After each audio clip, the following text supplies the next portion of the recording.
অনেকে বলছেন যে দ্বাদশীর দিন তুলসী বৃক্ষে জল প্রদান করা যাবে না, এই দিন জল প্রদান করতে নেই। একাদশীর দিন তুলসী বৃক্ষে জল প্রদান করতে নেই। রবিবার দিন তুলসী বৃক্ষে জল প্রদান করতে নেই। এই ধরনের কথাবার্তাগুলো অনেক মানুষ সবাই পোস্ট করছে, অনেকে বলছে, মানুষকে বিভ্রান্ত করছে। তো সঠিক শাস্ত্র সিদ্ধান্ত হচ্ছে 365 দিনই তুলসী বৃক্ষে জল প্রদান করা যাবে। তুলসী বৃক্ষে জল প্রদান মন্ত্র হচ্ছে ওং গোবিন্দ বল্লভাং দেবী ভক্ত চৈতন্য কারিণীম স্নাপয়ামি জগদ্ধাত্রী কৃষ্ণ ভক্তি প্রদায়িনী।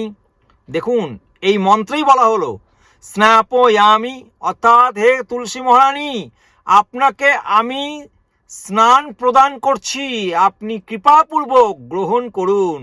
অর্থাৎ জল বৃক্ষে দেওয়া মানে প্রতিদিন তুলসী মহারানীকে স্নান করানো। যারা এই ধরনের কথা বলছেন তারা বোধহয় প্রতিদিন স্নানও করেন না ঠিক মতন, সেই জন্য এই ধরনের কথা বলছেন এবং এই ধরনের কথা প্রচার করছেন। এই সমস্ত মানুষের কথা শোনা যাবে না। আপনি এই সমস্ত মানুষের কথা শুনলে তারা নরকগতি হবে, সঙ্গে আপনাকে হাত ধরে নিয়ে চলে যাবে নরকে।